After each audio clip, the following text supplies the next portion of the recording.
ಅಪ್ಪ ಏನೋ ಮನೆ ಹಾಳು ಕೆಲಸ ಮಾಡ್ತಿದ್ದಾರೆ ಅನಿಸ್ತಿದೆ. ಆದರೆ ಏನು ಅಂತಲೇ ಗೊತ್ತಾಗ್ತಿಲ್ವಲ್ಲ. ಅಥವಾ ನಾನೇ ಓವರಾಗಿ ಥಿಂಕ್ ಮಾಡ್ತಿದ್ದೀನಾ? ಯಾವುದಕ್ಕೂ ಅಮ್ಮಂಗೆ ಕಾಲ್ ಮಾಡಿ ಕೇಳಿದ್ರೆ ಗೊತ್ತಾಗತ್ತೆ.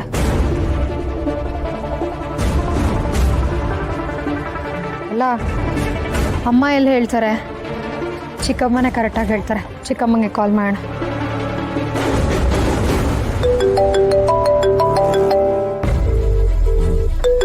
ಪಾರು ಫೋನ್ ಮಾಡ್ತಿದ್ದೆ.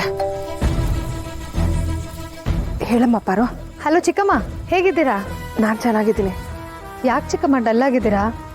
ನೀನು ಹೆಂಗಿದ್ಯಾ ಅಂತ ಕೇಳಲೇ ಇಲ್ಲ. ಅಯ್ಯೋ, ಮರ್ತೆ ಬಿಟ್ಟೆ.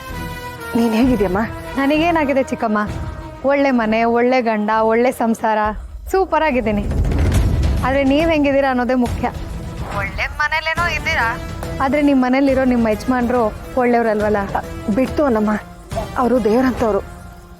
ಒಳ್ಳೆ ಕಾಮಿಡಿ ಅಲ್ಲ. ಕೊಳ್ಳಿ ದೇವನ ಒಳ್ಳೆ ದೇವ ಅಂತಿದಾರಲ್ಲ ಚಿಕ್ಕಮ್ಮ. ತಂದೆ ಬಗ್ಗೆ ಆ ಥರ ಎಲ್ಲ ಮಾತಾಡಬಾರ್ದು ಪಾರು. ಚಿಕ್ಕಮ್ಮ, ನೀವು ನನ್ನ ಚಿಕ್ಕಮ್ಮನೇನೋ ಅಥವಾ ಬೇರೆ ಯಾರಾದರೂ ಮಿಮಿಕ್ರಿ ಮಾಡ್ತಿದ್ದಾರಾ? ನಿಜ ಹೇಳಿ ಚಿಕ್ಕಮ್ಮ. ಅಪ್ಪ ಏನೋ ಕೆಟ್ಟ ಕೆಲಸ ಮಾಡ್ತಿದ್ದಾರೆ ಅಂತ ನನಗೆ ಅನುಮಾನ ಬಂದಿದೆ. ಅದಕ್ಕೂ ನೀವು ಹಿಂಗೆ ಸೈಲೆಂಟ್ ಆಗಿರೋದಕ್ಕೂ ಏನಾದರೂ ಸಂಬಂಧ ಇದೆಯಾ?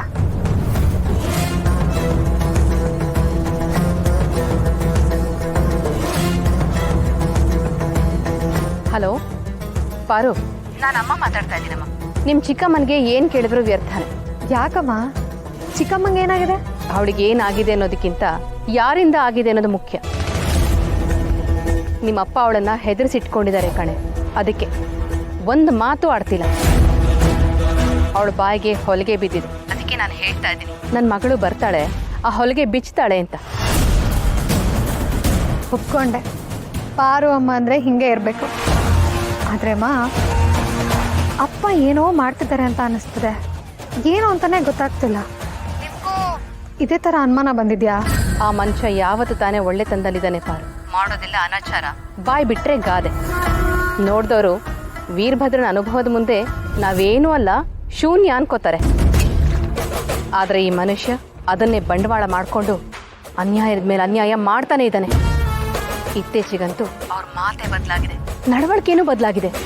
ಪ್ರತಿನಿತ್ಯ ಬರ್ತಾರೆ, ನನ್ನ ಕೈಯಲ್ಲಿ ಅಡುಗೆ ಮಾಡಿಸ್ಕೊಳ್ತಾರೆ, ಕ್ಯಾರಿಯರ್ ಹಾಕಿ ಕೆಲಸದವನ ಕೈಲಿ ಕೊಟ್ಟು ಕಳಿಸ್ತಾರೆ.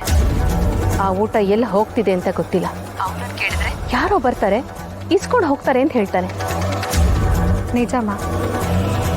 ಮೊದಲೆಲ್ಲ ಅಪ್ಪ ಎಷ್ಟೇ ಏನೇ ಮಾಡಿದ್ರು ಅವ್ರ ಮುಖದಲ್ಲಿ ಭಯ ಅನ್ನೋದು ಕಾಣ್ತಿತ್ತು.